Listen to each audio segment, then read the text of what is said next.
vous allez croiser dans votre entourage professionnel, en dehors de votre entourage professionnel? Qu'est-ce que vous allez leur dire sur, quand ils vont vous dire, mais et toi, qu'est-ce que tu fais? C'est quoi votre métier? Vous faites quoi dans le civil? Etc. Qu'est-ce que vous allez dire? Essayez de bâtir votre autoportrait. Cet autoportrait, il est au fond assez simple à structurer. Et dans mon livre « 2 minutes pour bien se vendre, l'art de parler de soi », j'explique qu'il faut simplement, en 2 minutes, faire un petit discours avec 7 points. Je vais vous montrer ces 7 points.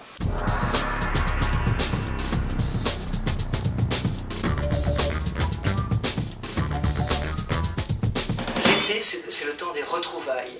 Et donc, quand vous retrouvez un cousin, un ami, ou que vous rencontrez quelqu'un de nouveau, qui va vous dire, mais vous faites quoi? Il faut être capable de dire, en 3 mots, ce qui fait le caractère distinctif de ma personnalité professionnelle. Et bien évidemment, moi ce que je propose aux gens, c'est de commencer par aller droit au but en expliquant quel est leur chapeau. Alors j'appelle ça un chapeau, et je vais vous donner un exemple. Un jour, je me trouve dans un job speed dating, et quelqu'un me dit, une femme de 40 ans me dit, je suis une professionnelle du repositionnement des marques dans le vêtement féminin. Vous voyez que dans cette phrase, il y a tout. Elle peut s'arrêter là. D'accord? Eh bien, retrouvez votre chapeau.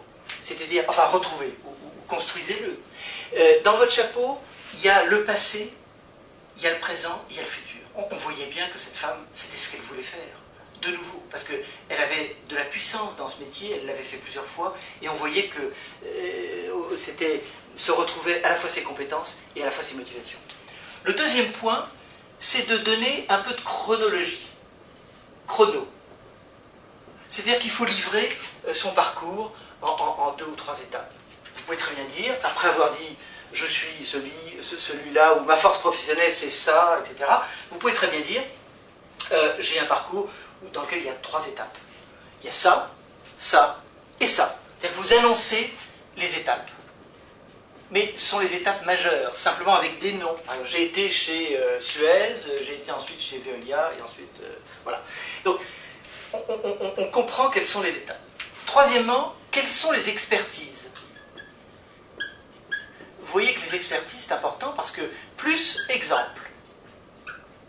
Éventuellement, pas trop, hein, mais un exemple à l'appui. 1 ou 2 exemples, maximum. Mon expertise, c'est ceci, qu'on comprenne tout de suite quel est le domaine dans lequel vous excellez. Et non seulement vous excellez, parce que vous êtes compétent, mais on voit que ça vous excite, c'est votre sujet. D'accord? C'est pas le sujet, bien sûr, il y a d'autres gens qui font ça. Mais vous le faites à la limite mieux que tout le monde.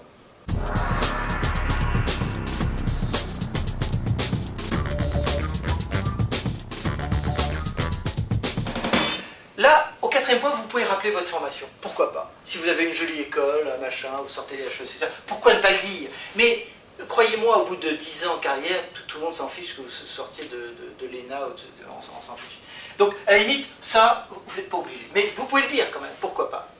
Si vous êtes ingénieur, ça vaut le coup de le dire, parce que ça montre la structure mentale, enfin, bon. Ensuite, 5e, c'est évidemment votre projet. C'est quel est mon projet aujourd'hui? Aujourd'hui, si vous cherchez un job, vous pouvez très bien dire, idéalement, voilà ce que je cherche. Si vous voulez reconquérir un nouveau marché parce que vous êtes le directeur commercial, eh bien vous pouvez dire, mon projet, c'est de faire telle et telle chose. Il faut mettre les gens qui vous écoutent en regard vers l'avenir. Il n'y a que l'avenir qui intéresse les gens. Si vous parlez que de votre passé, vous allez endormir votre public. Si vous parlez, au contraire, de l'avenir, avec de l'ambition, vous allez exciter tout le monde. Votre projet. Ensuite, terminer par savoir dire 3 mots sur vous, et moi dans tout ça.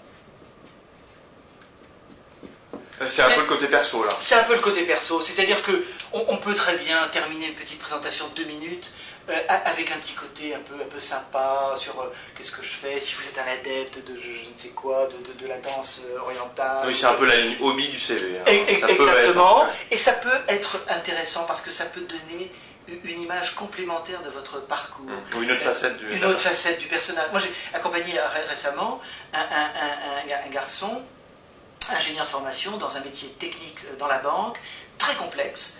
le soir, il joue de la guitare avec un groupe, etc. Il s'éclate dans une boîte parisienne. Et en fait, tout ça va très bien ensemble. Très très bien. Et je lui ai suggéré d'ailleurs d'en parler. Bon, il a été recruté par une très belle institution. Pas parce qu'il joue de la guitare dans une boîte ancienne, mais simplement parce que c'est complémentaire et que ça enrichit de tout.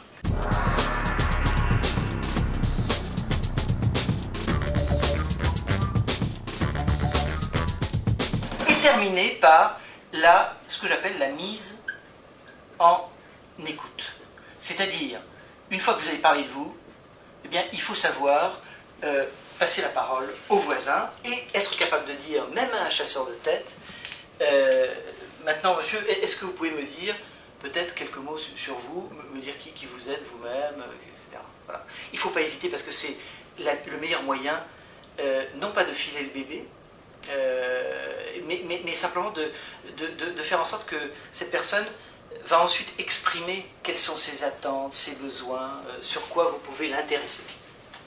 En fait, le 7e point, ce serait la mise en contact finalement.